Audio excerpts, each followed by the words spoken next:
Un saludo muy especial para todos ustedes, deseándoles se encuentren muy bien en compañía de sus familias. Hoy vamos a mostrar un proyecto de inversión en el cual vamos a calcular diferentes datos relevantes, como ustedes lo observaron en los conceptos teóricos. Entre ellos, pues están lo que es la inversión inicial, el costo de capital promedio ponderado, los flujos de caja y posteriormente entrar a evaluar a través de técnicas de valor descontado. Para ello, contamos con el taller de la compañía Pura Vida SAS, en la cual nos muestran las inversiones en activos fijos. Tenemos inversión en terreno, edificio, maquinaria, muebles y enseres, gastos de montaje. Hay que tener en consideración que en concordancia con la normativa vigente, los gastos de instalación y montaje entran a formar parte del costo de la maquinaria, incluso si tuviéramos el monto o el valor de el desmonte futuro de la maquinaria, también entraría a formar parte de esto, de acuerdo con la NIF número 16, propiedades, plantas y equipos.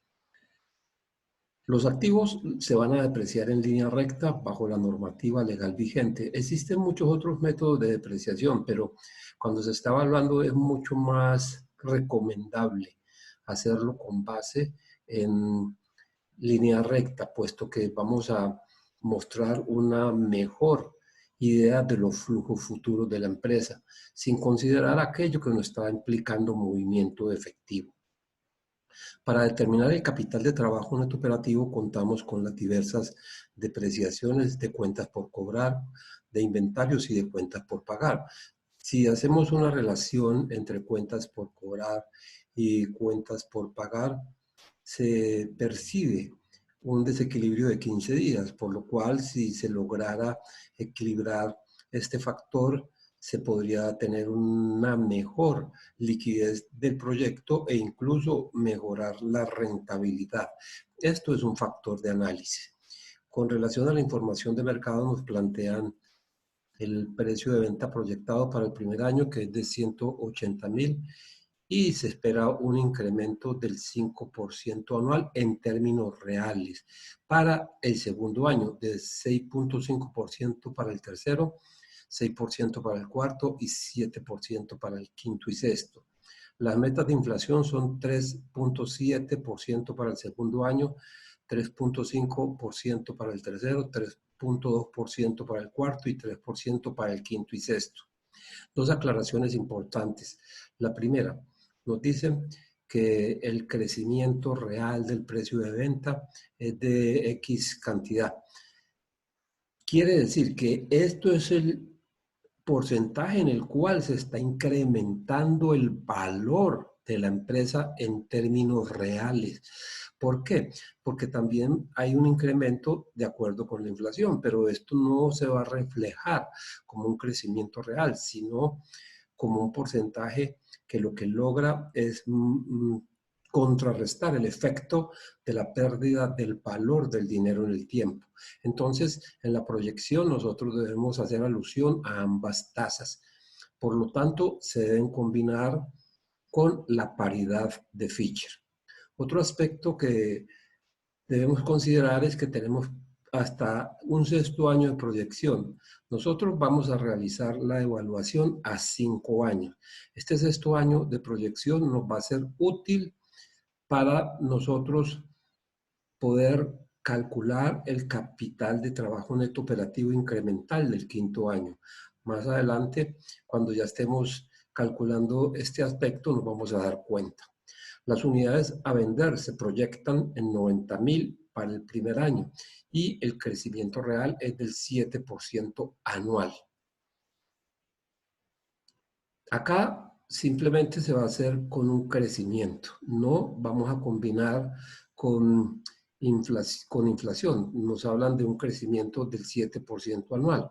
Los costos fijos de producción, sin considerar las depreciaciones, son de 800 millones y el incremento se hará de acuerdo con la inflación anual.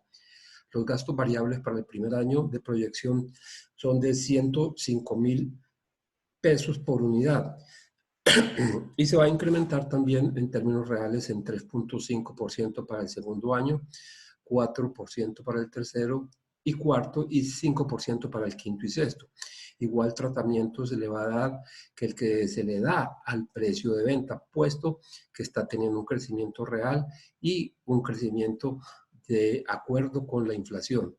Los gastos fijos de administración y ventas se estiman en 340 millones con un incremento anual de acuerdo con la inflación, y los variables se estiman en un 6% de las ventas. La tasa impositiva que se plantea es del 32%. Con relación a la financiación del proyecto, un banco va a financiar el 40% a una tasa del 13% de MBE con pagos semestrales y un periodo de 5 años. También se va a cobrar un 0.4% por un seguro anual. El 60% restante lo aportarán los socios que desean un rendimiento del 20% efectivo. Nos piden diseñar una tabla de amortización con cuota constante y cuota variable y seleccionar la mejor de acuerdo a los intereses, o sea, la que presente más bajos intereses. Y ya con base en todos estos datos, lo que debemos nosotros hacer es en esta plantilla calcular todo lo relacionado con las inversiones, con capital de trabajo neto operativo, con flujos de caja y proceder a evaluar. Entonces, vamos a hacerlo en este momento y vamos a comenzar con la primera parte, que es el tratamiento de las inversiones. Con relación al terreno, se requieren 2.000 metros cuadrados a 2.500.000 el metro cuadrado. Entonces lo que hacemos es multiplicar la cantidad de metros por el costo unitario. Lo propio vamos a hacer con el edificio, que son 600 millones por 1.500.000 de costo unitario. La maquinaria es de 2.900 millones. Recordemos que en el enunciado nos decían que su costo era de 2.500 millones, pero igualmente se requería de 400 en instalación y montaje. Y ya habíamos hablado que esto entra a formar parte del costo de la maquinaria. Los muebles y enseres, 620 millones para un total de activos fijos de 9.420 millones. Esto lo concerniente a activos fijos, pero requerimos también el capital de trabajo neto operativo al inicio del periodo del proyecto. Entonces lo debemos tomar de acá, ahora aparecerá cuando lo calculemos. Entonces, de hecho, la inversión total va a contemplar lo que es la inversión en activos fijos más la inversión en capital de trabajo neto operativo. Con relación a las depreciaciones, vamos a realizarlo como nos plantea el ejercicio de acuerdo a la normativa. Entonces acá tenemos el edificio y más adelante tenemos los periodos de depreciación. Le damos Enter y ya vamos a autollenar. Recuerden, con la cruz negrita delgadita autollenamos y vamos a obtener las depreciaciones de los diferentes activos. El total de la depreciación sería la sumatoria de todas, 459, como ya tengo la fórmula acá, la puedo autollenar. Y vamos a traer el total de 459 millones. Ahora, lo que debemos proceder a hacer es calcular la financiación en términos de dinero. En términos de dinero necesitamos saber cuánto se financia con recurso propio y cuánto se financia a través de deuda. Para ello, sabemos que se tiene con recurso propio 60% y de deuda el 40%. Entonces, ingresamos el signo de fórmula, el total de la inversión por el 60%. Le damos Enter. Lo propio vamos a hacer con la deuda. El total de la financiación, pero esta vez la vamos a correlacionar de una vez con los recursos propios. Entonces esto multiplicado, abrimos paréntesis, 1 menos el 60%, de forma tal que si llega a cambiar 1, ahí mismo se refleje automáticamente en la otra fuente de financiación. Muy bien.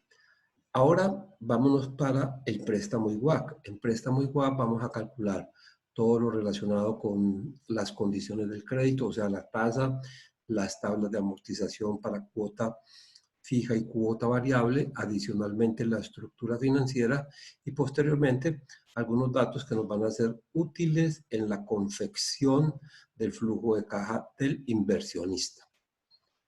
Entonces procedemos a el cálculo de la tasa. Me dicen que la tasa es el 13% MB, pero que vamos a pagar semestralmente. Entonces necesitamos la tasa semestral.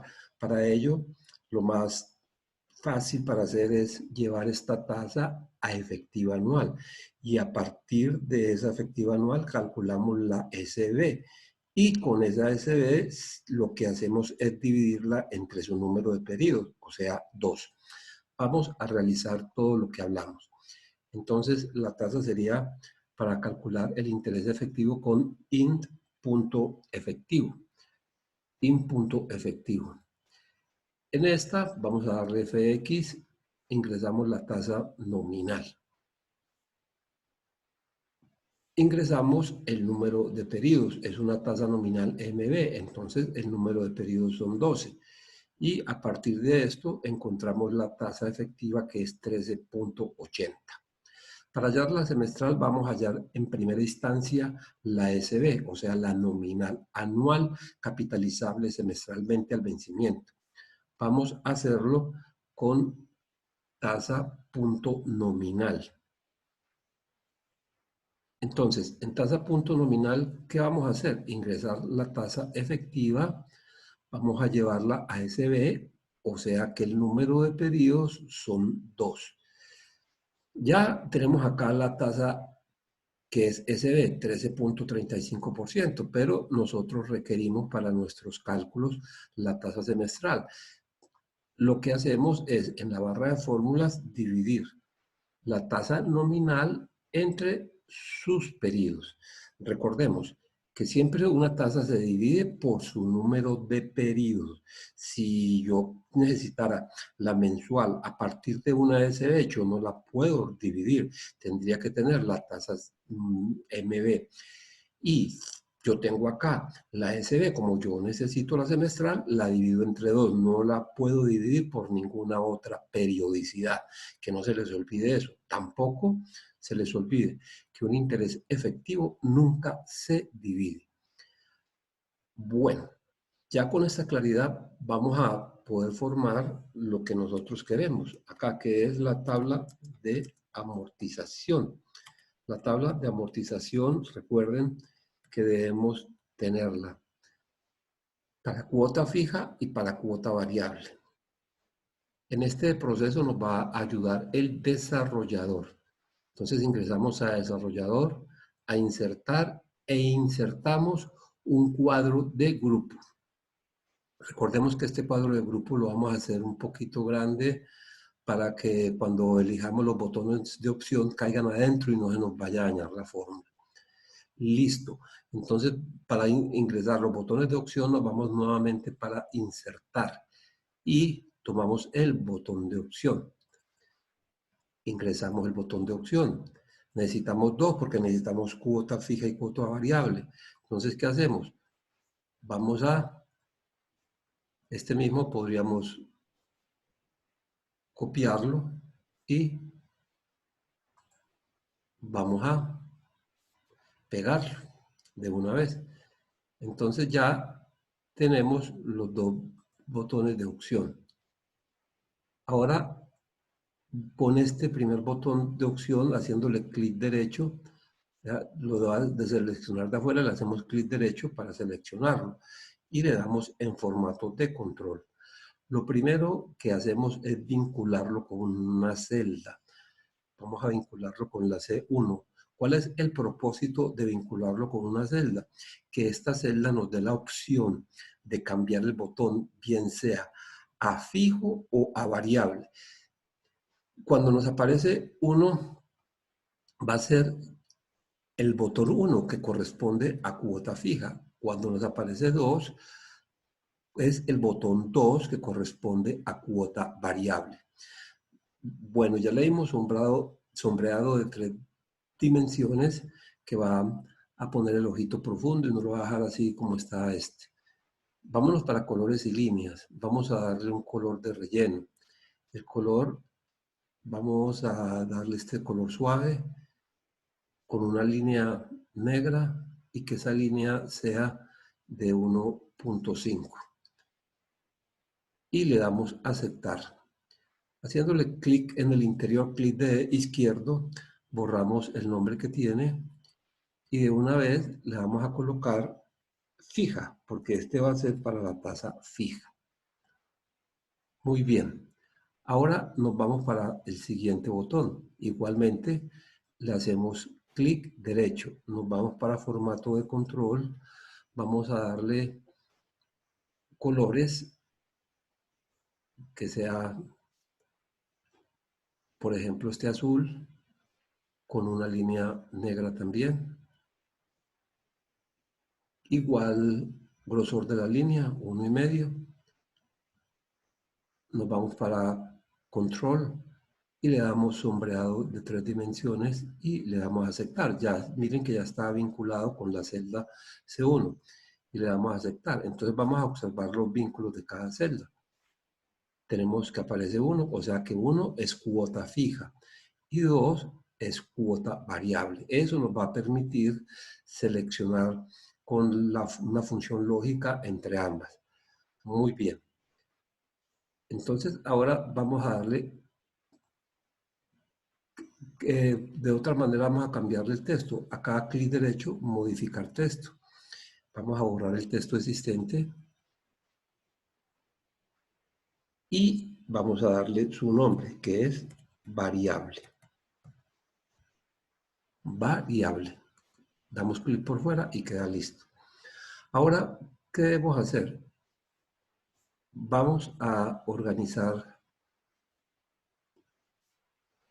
ambos botones de forma tal que queden iguales, que queden así simétricos.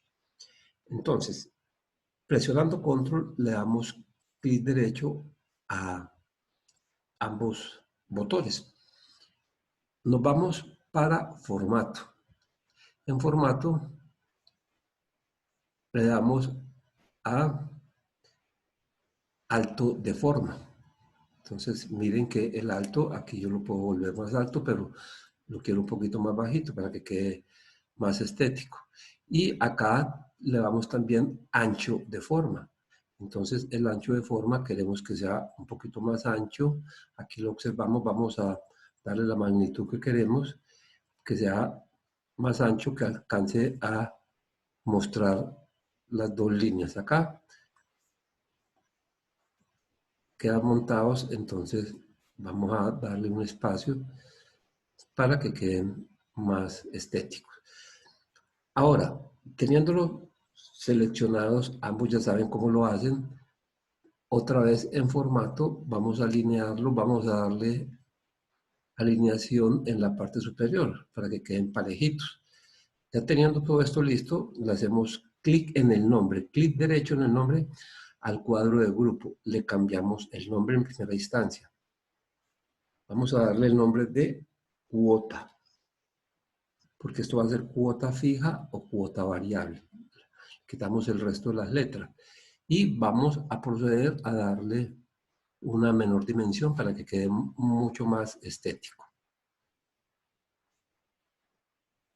Muy bien, ya tenemos los dos botones de opción para determinar si es una cuota variable o para determinar si es una cuota fija. Recordemos que cuota fija equivale a 1, cuota variable equivale a 2 en las opciones. Vamos a utilizar esas dos opciones para colocar, primero que todo, el nombre de la tabla de amortización. Lo primero que vamos a hacer en la tabla es darle el signo más para ingresar una fórmula. Abrimos comillas en la primera letra de tabla. Cerramos comillas en la última letra de amortización. Cerramos las comillas. Vamos a insertar el símbolo de concatenar que está encima del número 6 y vamos a dar una opción de que sea fija o sea variable. Para ello necesitamos una prueba lógica y la prueba lógica que nos va a servir es la función si. Entonces vamos a ingresar la función si. Listo, vámonos para la barra de fórmulas. Observemos que la función sí tiene una prueba lógica. La prueba lógica me va a preguntar si es una tasa, una cuota fija o una cuota variable. Entonces, miren que nosotros tenemos acá la decisión en C. Entonces, la prueba lógica sería si C1 es igual a 1, quiere decir que eso es una cuota fija. Entonces, en valor sí verdadero, ¿qué vamos a colocar? Con mayúscula, en primera instancia abrimos las comillas, dejamos un espacio para que no quede pegado a tabla de amortización y vamos a colocar cuota fija. Dejamos otro espacio y nos vamos al valor si falso. Si no es 1, es 2. Y recuerden que 2 equivale a la cuota variable. Entonces hacemos exactamente lo mismo, pero con el nombre de cuota variable. Abrimos las comillas, un espacio, ingresamos el nombre de cuota variable. Y cerramos las comillas y damos a aceptar. Verificamos acá la tabla de amortización cuota variable porque está en el botón de opción de cuota variable. Si lo cambiamos, me da tabla de amortización de cuota fija. Muy bien, ahora vamos a proceder a calcular bien sea la cuota o el abono a capital. Mire que ya con lo que estoy diciendo, pues ya sabemos que son dos opciones, cuota o abono a capital. Entonces, por lo tanto, debemos utilizar nuevamente el condicional sí. Vámonos para fórmulas lógicas, es una fórmula lógica, le damos sí. Y la prueba lógica es la misma. Si C1 es igual a 1, quiere decir que eso se trata de una cuota fija, entonces vamos a calcular cuota. Pero si no se trata de una cuota variable y en la cuota variable lo que es fijo es el abono a capital. Entonces vamos a calcular abono a capital. Entonces ya tenemos los nombres que se requiere tanto para la cuota como para el abono a capital. Ahora debemos proceder a calcular bien sea la cuota o el abono a capital. Vámonos para recientes y volvemos a traer sí, porque nos están dando dos opciones. Entonces la prueba lógica, C1 igual a 1, entonces si es igual a 1, quiere decir que debemos calcular una cuota. Entonces nos vamos para valor sí verdadero y nos vamos para este cuadro de fórmulas y le damos pago. En pago, ¿qué vamos a ingresar? Vamos a ingresar la tasa, vamos a ingresar el número de pedidos, que son 5 años, pero con pagos semestrales. Entonces, 5 por los semestres. El valor actual sería con signo negativo el monto de la deuda, que la tenemos en la base de datos. No le damos a aceptar todavía, porque necesitamos ir al valor sí falso. Entonces le damos clic en sí en la barra de fórmula. Y volvemos al valor sí falso. Y en valor sí falso, pues si es sí falso es porque es una cuota variable, entonces necesitamos un abono a capital. Y eso es lo que vamos a proceder a calcular. El abono a capital, tomamos la deuda y la dividimos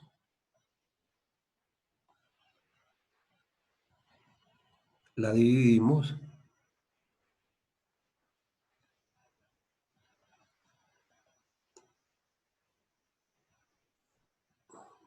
Tomamos la deuda, perdón, acá. Y la dividimos entre el número de pedidos, que serían 5 por 2. Le damos cerrar el paréntesis. Voy a observar algo acá.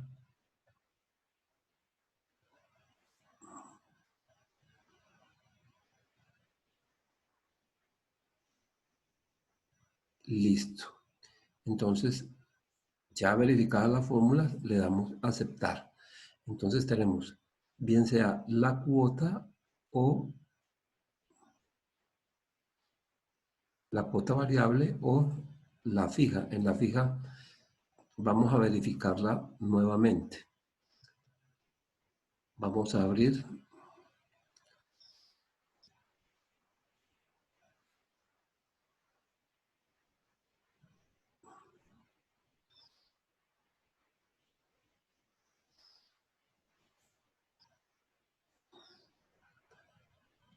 pago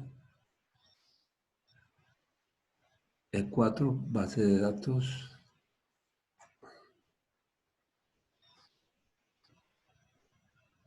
528. Le damos a aceptar. Pero ¿por qué no da hambre? Vamos a borrarla nuevamente. Vamos a proceder a calcularla nuevamente, que hubo como un mal cálculo ahí. Entonces sería con si la prueba lógica C1 igual a 1, el valor si verdadero, recordemos que nos vamos para la barra de fórmulas pequeña y ingresamos un pago. La tasa 668, número de pedidos, los 5 años por los semestres, calculamos el valor actual con signo negativo y nos vamos para la deuda. Volvemos a dar acá clic en sí, nos vamos para el valor si falso. Y en el valor si falso vamos a tomar el capital, vamos a calcular un abono dividido entre el número de pedidos. Serían los 5 años por los 2 semestres. Y le damos,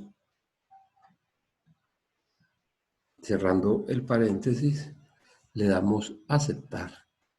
Observemos a ver ya si quedan listas. Tenemos 376 y tenemos 528. Muy bien.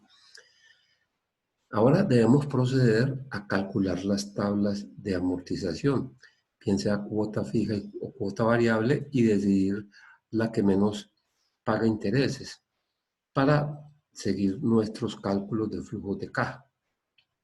El saldo inicial sería el monto del crédito. Ese monto de crédito también sería el flujo inicial, o sea, el periodo cero, para poder calcular su TIR. El saldo sería el saldo inicial menos el abono. La cuota va a depender si se trata de una cuota fija o una cuota variable. Si es una cuota fija, es la que calculamos acá. Y si se trata de una cuota variable, esa cuota sería el interés más el abono. Por lo tanto, debemos utilizar otro sí. Sí, la prueba lógica, si C1, vamos a darle F4, es igual a 1. El valor sí verdadero sería la cuota, porque se trata de una cuota fija. Entonces el valor sí verdadero sería esta cuota, pero como es una cuota fija, con F4. Pero si no es una cuota fija, es una cuota variable, y la cuota variable sería igual a los intereses más el abono. Y le damos a aceptar. Y verifiquemos que esté bien, no sino para corregirla. Está perfecta. Ahora, los intereses. Los intereses serían el saldo inicial y esto multiplicado por la tasa con F4, puesto que nos están hablando de una tasa fija para todo el periodo de evaluación. El abono. El abono va a depender también de si es una cuota fija o es una cuota variable. Si es una cuota fija, el abono sería la cuota menos los intereses. Pero si es una cuota variable, el abono, ¿qué sería? Sería el abono a capital que nosotros estamos dando acá. Entonces vamos a proceder también con sí. La prueba lógica ya sabemos que está correlacionada con C y que si es C igual a 1, o sea, una cuota fija, ese abono va a ser la cuota menos los intereses.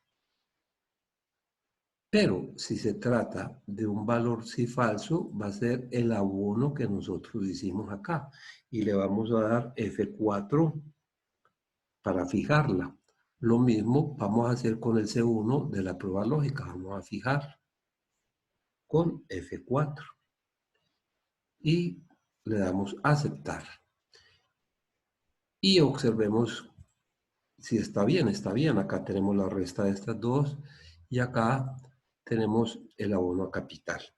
El seguro vamos a dejarlo para el final. Acá vamos a colocar el flujo de caja. El flujo de caja, recuerde que son los desembolsos. Por lo tanto, va con signo negativo. Abrimos paréntesis. ¿Y cuáles serían los desembolsos periódicos? La cuota más el seguro. La cuota más el seguro. Cerramos el paréntesis y le damos Enter. Ahora procedemos a autollenar. Recuerden que con la cruz negrita delgadita. Y ya observamos que la tabla de amortización con cuota variable está bien porque llegamos al total que queremos. Y lo mismo con la cuota fija.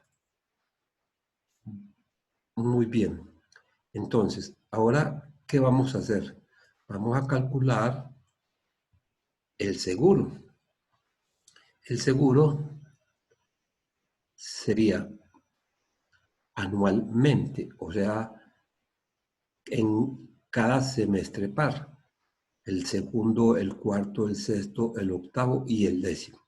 Procedamos con ese cálculo, que sería el saldo inicial por 0,4% de seguro.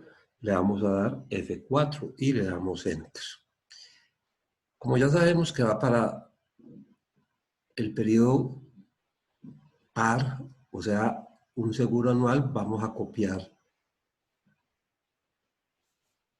el seguro que calculamos en el periodo 2 y presionando control vamos a copiarlo en el 4, en el 6, en el 8 y en el 10 y le damos enter. Entonces ya quedamos listos con el seguro. Ahora debemos verificar cuál de las dos tablas genera más intereses. De hecho, va a generar más intereses la tabla de amortización de cuota fija, puesto que con cuota variable al principio se está haciendo más abono al capital, por lo tanto los intereses van a disminuir. Vamos a verificarlo. Para ello vamos a realizar una sumatoria. Entonces acá tenemos los intereses con cuota variable, vamos a cambiar a cuota fija y lo dicho, En cuota variable vamos a mostrar menos intereses que con cuota fija. Debemos calcular el costo efectivo de la deuda.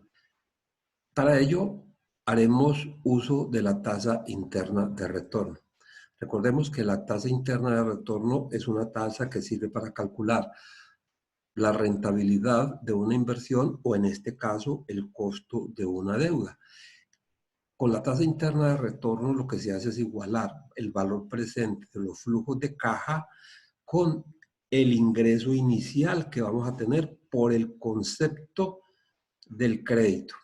Entonces nos va a mostrar el costo real. ¿Por qué? Porque no solo va a mostrar el costo que nosotros tenemos a partir del pago de los intereses que nos dijeron que nos cobraban, sino también del seguro, lo que se llama en la ley el valor total unificado.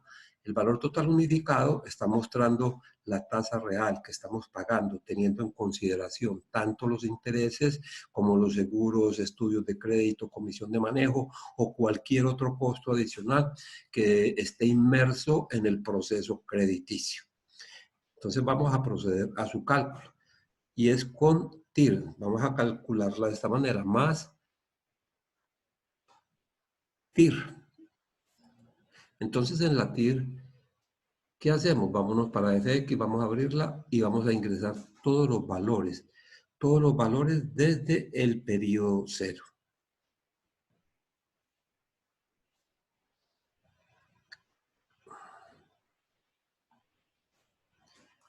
Y le damos a aceptar.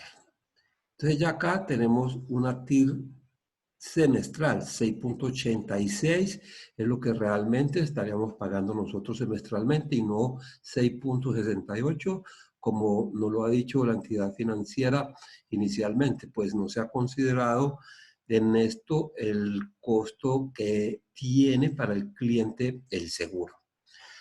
El costo antes de impuestos sería el interés efectivo. Para calcular el interés efectivo lo hacemos con int.efectivo. int.efectivo. Le damos clic, lo abrimos y recuerde que en int.efectivo en este argumento de la función en el primero va la tasa nominal. Nosotros tenemos la semestral. Para hacer la nominal simplemente la multiplicamos por su número de periodos. Es decir, por 2. Y como la vamos a llevar a efectiva, ya esta tasa nominal y es nominal SB, entonces el número de periodos son 2. Y damos aceptar. Y ya cuando tenemos el costo efectivo, que es el costo antes de impuestos, calculamos el costo después de impuestos, que sería el costo antes de impuestos por 1 menos la tasa impositiva. Vamos a la base de datos y tomamos la tasa impositiva que existe acá del 32%, cerramos el paréntesis y damos Enter. Recordemos que debemos calcular el costo después de impuestos porque los intereses son deducibles para efectos tributarios. Entonces vamos a tener un beneficio o un escudo fiscal que va a hacer que el crédito sea mucho más económico. Adicionalmente, en la estructura financiera, los costos son después de impuestos. ¿Por qué? Porque el costo del recurso propio va después de impuestos, entonces no tendría sentido que uno fuera antes y otro después de impuestos. Adicionalmente, cuando se compara con la rentabilidad, se hace con la rentabilidad del activo neto y esta se calcula con la UODI, la utilidad operativa después de impuestos sobre activos operacionales. Entonces, hay que ser coherente en las comparaciones y que si la utilidad está calculada después de impuestos, WACC también esté calculado después de impuestos. Muy bien. Vamos a proceder a calcular WACC, ya que hablamos de él. Entonces, como recurso propio, sabemos que tenemos el 60%. Acá lo tomamos de la base de datos. Le damos Enter. De la deuda tenemos el 40%. Ya lo podemos autollenar porque si cambia uno, pues de hecho va a cambiar el otro automáticamente. El costo de la deuda del recurso propio es, en la base de datos, nos dicen que el costo de oportunidad es del 22%. Y el costo de la deuda es el costo después de impuestos que acabamos de calcular, que es de 9,64. Enter. Recordemos que la ponderación es multiplicar la proporción por el costo, tanto del recurso propio como de la deuda. Le damos autollenado acá y el costo de capital promedio ponderado, o WACC, es la sumatoria de las ponderaciones, que sería igual al 17,06%. Vamos a dejar lista esta tablita o esta hoja con otra tablita, que es esta, donde vamos a tener intereses, abono, el beneficio tributario, que nos va a ser útil en la confección del flujo de caja del inversionista. Entonces vamos a tomar los intereses anuales, que sería la suma de los intereses de cada uno de los semestres, del semestre 1 más el 2, del 3 más el 4 y así sucesivamente. Entonces tendríamos intereses del año 1, semestre 1 más semestre 2. Los intereses del año 2, semestre 3 más semestre 4. Los intereses del año 3, semestre 5 más semestre 6. Los del año 4, el semestre 7, el año 4, semestre 7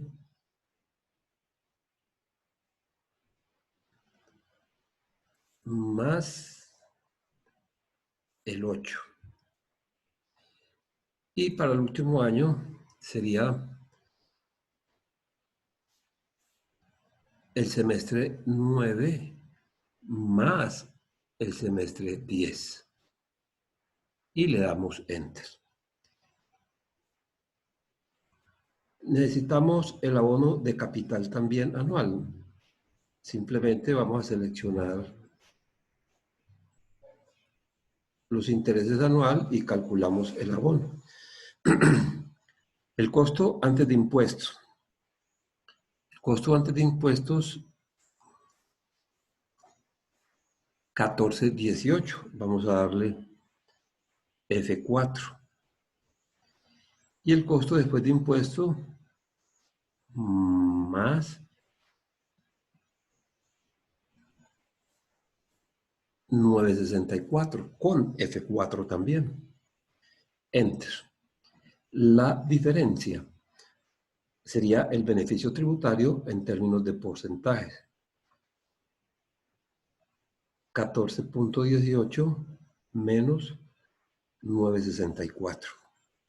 Y el beneficio tributario sería tomar la diferencia o el beneficio tributario en porcentajes multiplicado por los intereses y tendríamos el beneficio tributario en términos de pesos. Listo. Entonces seleccionamos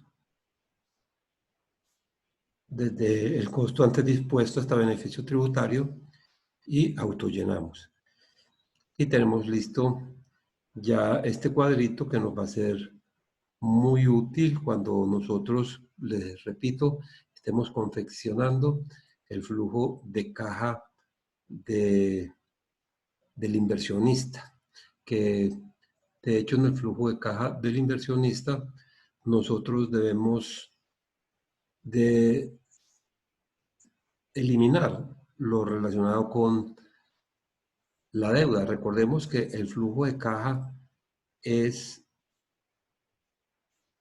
el disponible para atender a los que financiaron la empresa. Entonces, si es el disponible para atender a los que financiaron la empresa, ellos son los acreedores financieros y los propietarios. Entonces, si al flujo de caja nosotros le restamos lo concerniente con los acreedores financieros, lo restante le quedaría a los propietarios. Y esa va a ser la lógica que vamos a manejar en la construcción de ambos flujos. Vámonos para la base de datos y construyamos todo lo relacionado con la información de mercado que nos va a permitir elaborar los flujos de caja.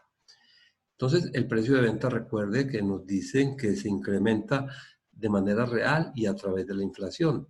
Aplicamos paridad de Fisher.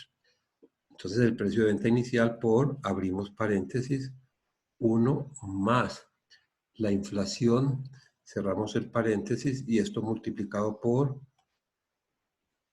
1 más el incremento real del precio de venta. Cierro paréntesis. Las unidades a vender nos plantean que se incrementan el 7% anual. Tomamos 90,000 por, abro paréntesis, 1 más el 7% con F4 porque se va a incrementar anualmente en la misma proporción.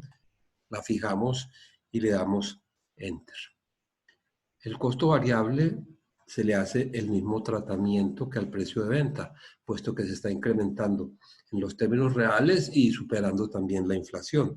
Entonces sería los 105,000 por, abro paréntesis, 1 más la inflación, cierro el paréntesis, y esto multiplicado por, abro paréntesis, 1 más el crecimiento real de costo variable. Y le damos Enter.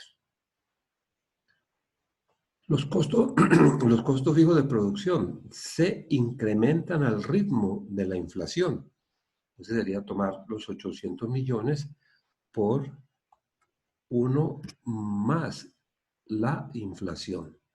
Cierro el paréntesis y Enter. Los gastos fijos sucede exactamente lo mismo. Y los costos variables van a ser el 6% de las ventas. Entonces sería 6% con F4 multiplicado por el flujo de caja, las ventas, y le damos Enter. Entonces ya tenemos nosotros los datos suficientes para poder elaborar los flujos de caja. Vamos a autollenar para que nos quede todo completo. Y procedemos ahora a calcular los flujos de caja libre, que es lo que nos quedaría faltando. Y ya entrar a evaluar las alternativas de inversión. Vamos a darle guardar porque no le hemos dado y después se puede borrar esta vaina. Entonces mejor tener seguridad de que lo que estemos haciendo se está guardando periódicamente para conservar. Entonces nos vamos para el flujo de caja. En el periodo 0, al final el flujo de caja libre sería la inversión inicial que nosotros estamos haciendo, que iría con signo negativo, está en la base de datos. En los datos iniciales tenemos la inversión que de hecho se va a incrementar cuando le incluyamos el capital de trabajo neto operativo. Muy bien. Ahora vamos para los ingresos. Los ingresos sería simplemente multiplicar precio de venta por las cantidades a vender. Esos datos los tenemos acá. Entonces tenemos precio de venta por las unidades a vender.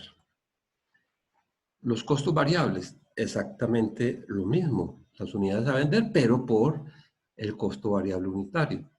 Entonces nos vamos a la base de datos, costo variable unitario por las unidades a vender. Enter. Los costos fijos base de datos, costos fijos de producción, acá los tenemos, vamos a tomarlos. Costos fijos, le damos Enter, nos piden los gastos fijos, están ahí seguidos, entonces vamos a autollenar. Los gastos variables, ya sabemos que son el 6% de las ventas, ya los calculamos incluso, entonces no tenemos que volverlos a calcular acá, sino irnos desde acá. Y el EBITDA, ¿qué sería? Sería los ingresos menos los costos variables, menos los costos fijos, menos los gastos fijos, menos los gastos variables. Y le damos Enter. La depreciación se calculó en la tabla inicial de inversiones y es por un monto de 459 millones con F4. Y le damos Enter. La utilidad operacional sería el EBITDA menos las depreciaciones y le damos Enter. Los impuestos le aplicamos a la utilidad operacional el 32% de tasa impositiva. A esa tasa impositiva le vamos a dar F4 también para que quede como una referencia absoluta. La UODI, toda la utilidad operacional menos los impuestos y le damos Enter. La depreciación ya la trajimos, la podemos tomar de acá sin ningún problema, le damos Enter. Flujo de caja bruto. Flujo de caja bruto es la sumatoria de la UODI más la depreciación con Enter.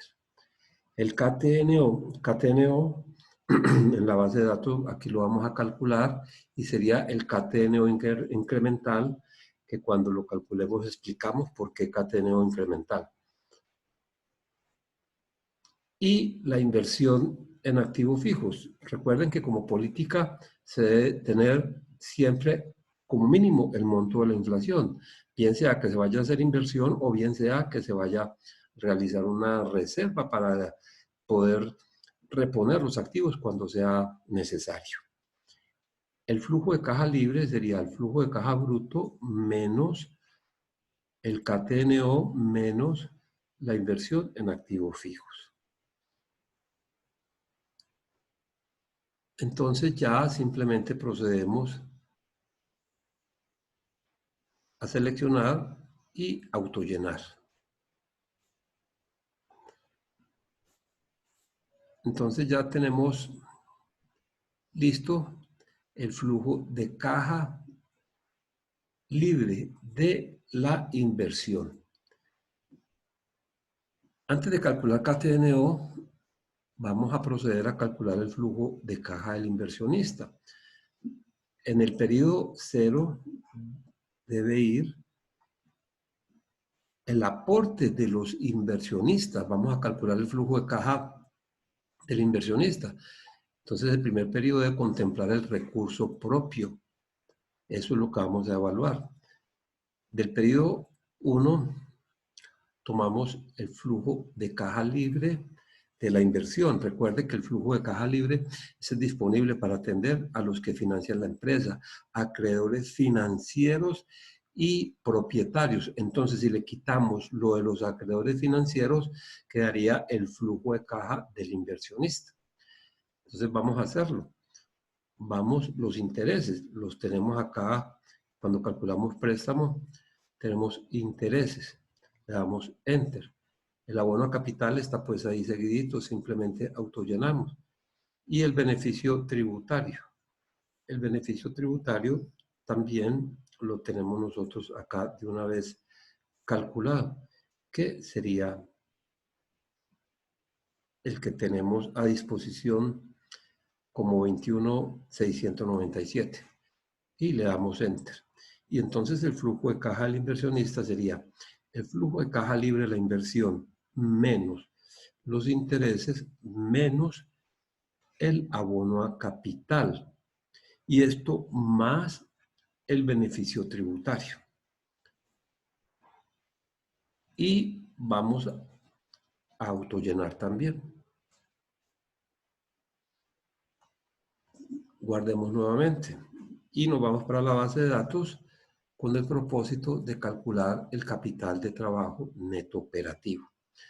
Ya nosotros sabemos cómo calcularlo. Recuerde que aplicamos la fórmula de multiplicar, si es el caso de la cartera, las ventas, multiplicado por su política dividido 360. Si son inventarios proveedores, con el costo o con los costos vivos, dependiendo de lo que tengamos. En este caso tenemos como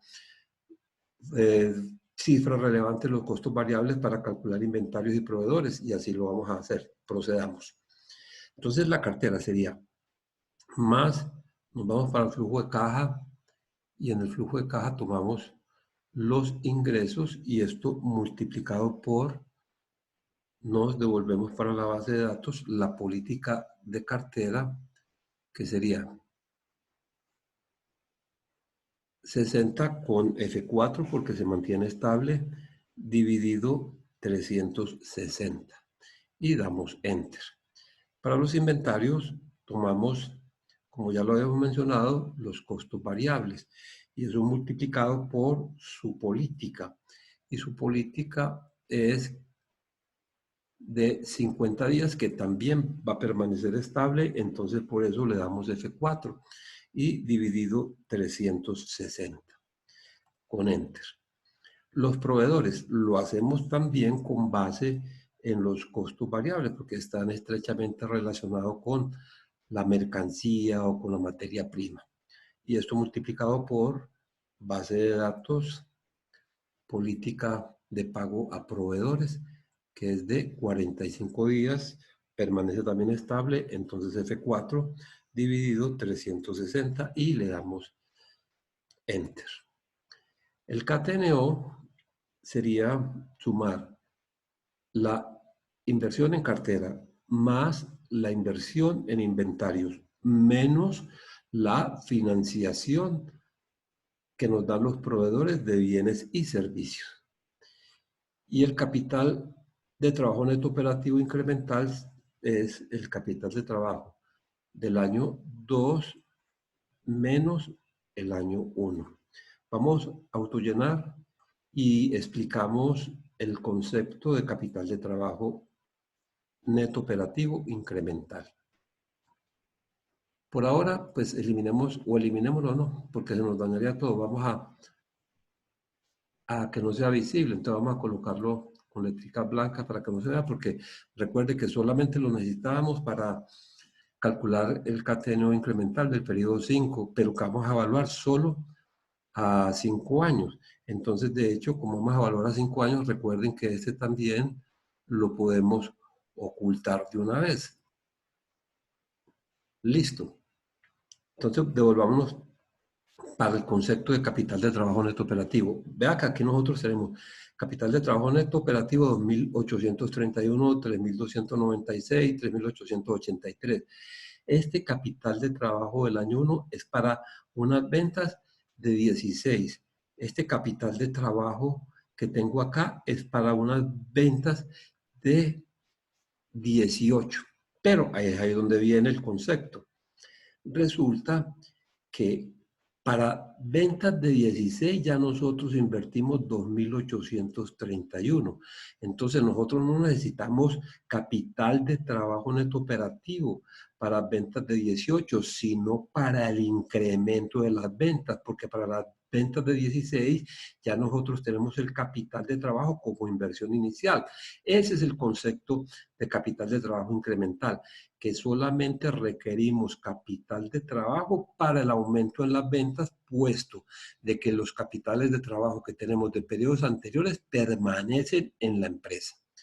Muy bien, si observamos nosotros acá ya nos damos cuenta que ya apareció el capital total que vamos a invertir, porque ya el capital de trabajo neto operativo hizo su aparición también.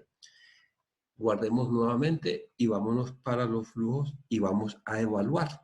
Y vamos a evaluar con tres técnicas: valor presente neto, tasa interna de retorno y tasa verdadera de rentabilidad. Valor presente neto. Recordemos que el valor presente neto es el valor presente de los flujos de caja menos la inversión inicial. Es una técnica que está mostrando la generación o destrucción de valor de un proyecto de inversión en términos de peso. El valor presente de los flujos de caja se trae con el WACC si estamos evaluando la rentabilidad de la inversión, pero esos flujos de caja se llevan a valor presente con el costo de oportunidad del inversionista si estamos evaluando la rentabilidad del inversionista. Entonces vamos a hacer su cálculo. Vamos a hacerlo con más BNA. Aquí la tenemos. Y abrámosla. Hay algo que sucede en esta técnica y se lo voy a ir explicando en la medida en que estemos calculando. Como vamos a calcular la rentabilidad de la inversión, la tasa va a ser WACC. Nos vamos para préstamo y tomamos el costo de capital, que es 17.06. Al ingresar los valores, ¿qué debo ingresar? Debo ingresar los valores desde el 1 al 5. No puedo ingresar el periodo 0. La técnica tiene esta falencia, únicamente calcula el valor presente de los flujos de caja. O sea que no se debería llamar valor presente neto, sino valor presente de flujos de caja. Porque para nosotros poder calcular el valor presente neto, ¿qué debemos de hacer? Lo que debemos hacer es, en la barra de fórmulas, restarle la inversión inicial. Y se la restamos con signo positivo, puesto que acá la tenemos de manera negativa. Y le damos a aceptar. La TIR. Ya mencionamos la TIR. La TIR es la tasa interna de retorno que mide la rentabilidad de una inversión o el costo de una deuda. En este caso vamos a medir la rentabilidad de la inversión. Recordemos que iguala el valor presente de los flujos de caja con la inversión inicial. Entonces vámonos para fórmulas, ya la usamos, recientes, y tomamos de acá la TIR. Y en ella, ¿qué vamos a ingresar? Ellas sí me calcula directo toda la función. Entonces, desde el periodo 0 hasta el periodo 5 los ingresamos y le damos aceptar. Y la TVR, la tasa verdadera de rentabilidad o TIR modificada. ¿En qué consiste la tasa verdadera de rentabilidad o TIR modificada? Es una tasa que está mejorando el resultado que genera la TIR. ¿Por qué?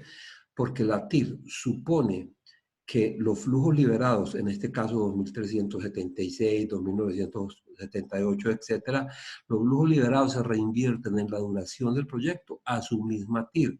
En cambio, en el cálculo de la TVR, se supone que los fondos liberados se reinvierten en la duración del proyecto al costo de capital promedio ponderado, hecho que es mucho más realista, porque recordemos que el costo de capital ponderado es la tasa mínima requerida de retorno, es la tasa de la empresa, en tanto que la TIR del proyecto es propio de cada proyecto, entonces no debería ser la tasa de descuento. Procedamos a calcular el TBR.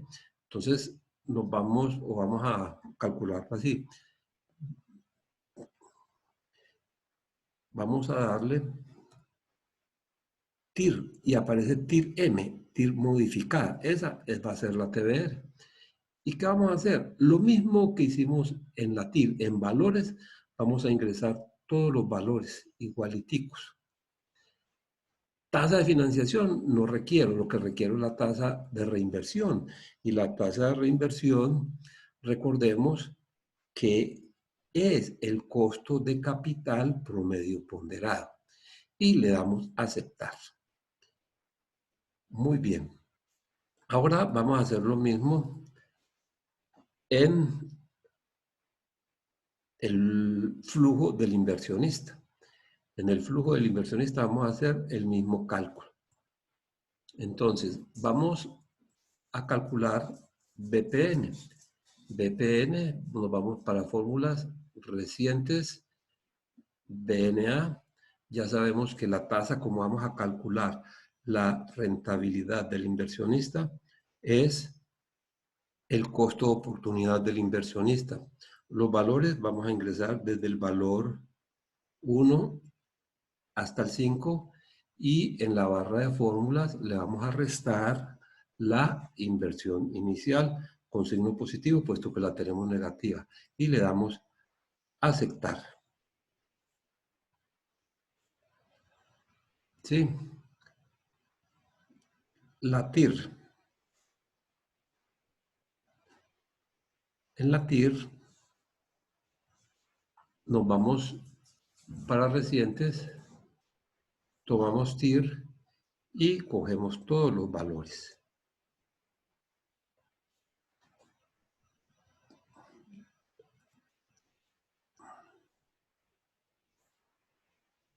Y le damos aceptar.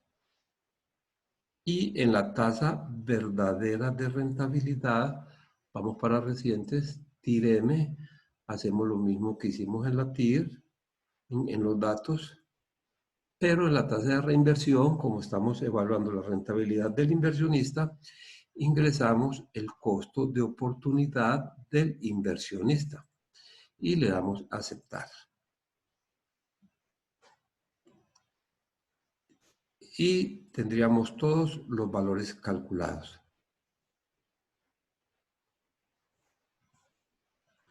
Y de acuerdo con los resultados, ¿qué sucede? Sucede lo siguiente. Voy a verificar esta.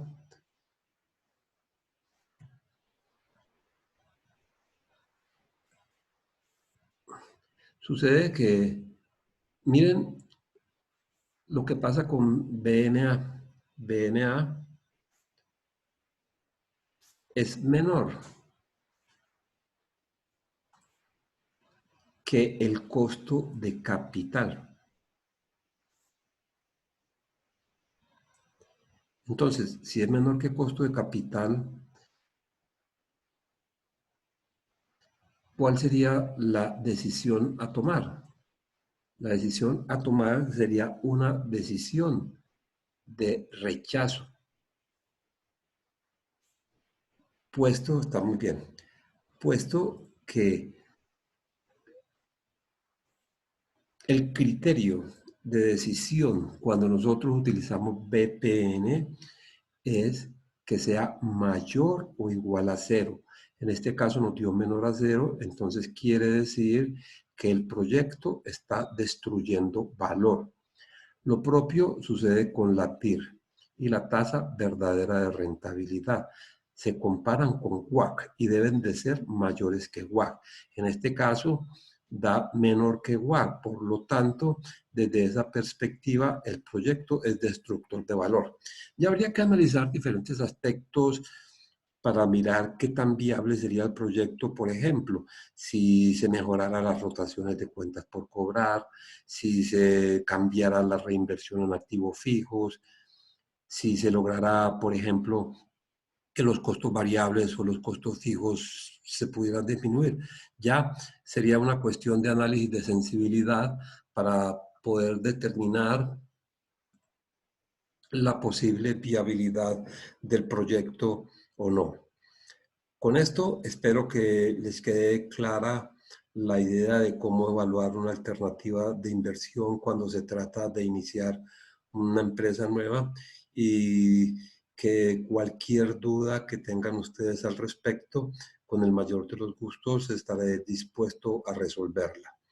Espero que sigan muy bien, que se mantengan adelante con sus estudios y que su salud se conserve y que mi Dios los